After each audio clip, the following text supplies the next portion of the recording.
agus fáilte gan Òbain, ha mi hína agus zacha seo son blasad gan bód a thuir tuigiú fó cuid gan a farpaisich a bhí asás an na mód 2024. Agus son na frógram a chuir go dul seo gaibh eile a bhogsa.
Aber táiseach ana hin leis a chomharpais seaar go bhád an bheach sa ciùil.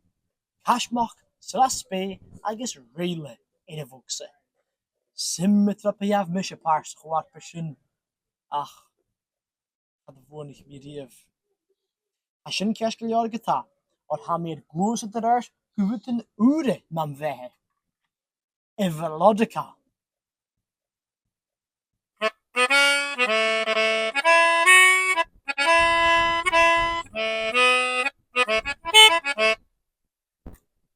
Ceol I bhelódacha, ceol na pípe.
Ha mis sé bhí féinach ja cuid acuise déan ruta searlaibh mun bhád.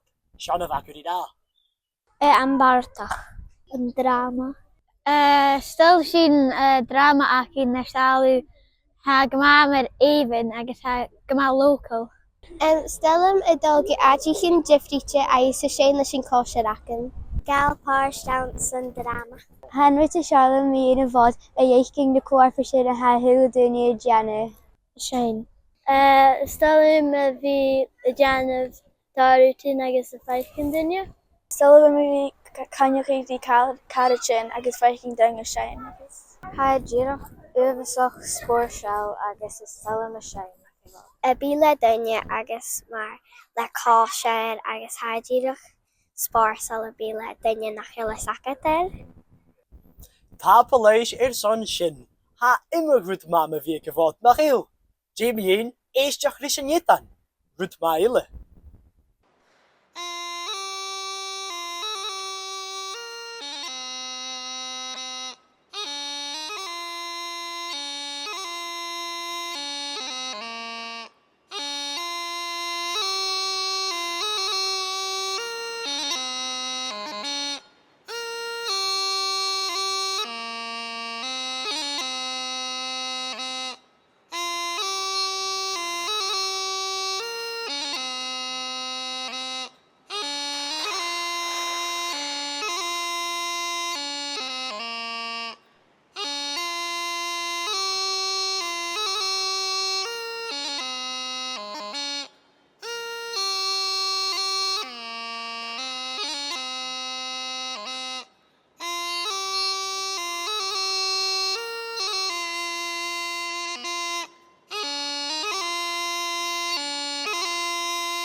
CBBC ALBA.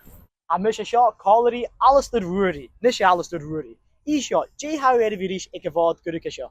Bhamí a caiintrin dunga sein, bhamí a dulgan na shot agus bhamí cóiseach tuan balla. Ó, má héin. Agus chuala mí cuideach go bhfuilú dul bhí gáil pàirt an na cuarpais. Dé cuarpais a sin. Sein tradiisiúnta is sein prescribed. Ó, má héin.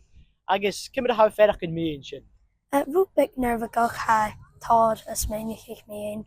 Heis a macha mí cídeach go bhíú ceiscí á Alistair Ruairí. Agus tíadach an cist a bharach gach miút.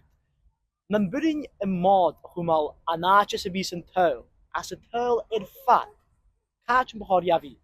Anantop an hai mar ha ngele romód agus ha ngele rubic. Is tolle mer son futimi cóiseach cadre bhamí géri agus ha tar mar adrichin futimi fecking. Well, chuala siú é seo, has sin nas a dáte séir san tail. Dain son sin Alistair Ruairí. Well, sin a bhaine san Òbain inniu. Chonne sin grí agus chuála sin fó thar chluiche darin agus leis idir a seo, bíon heile chacin a bharach. Tíorí!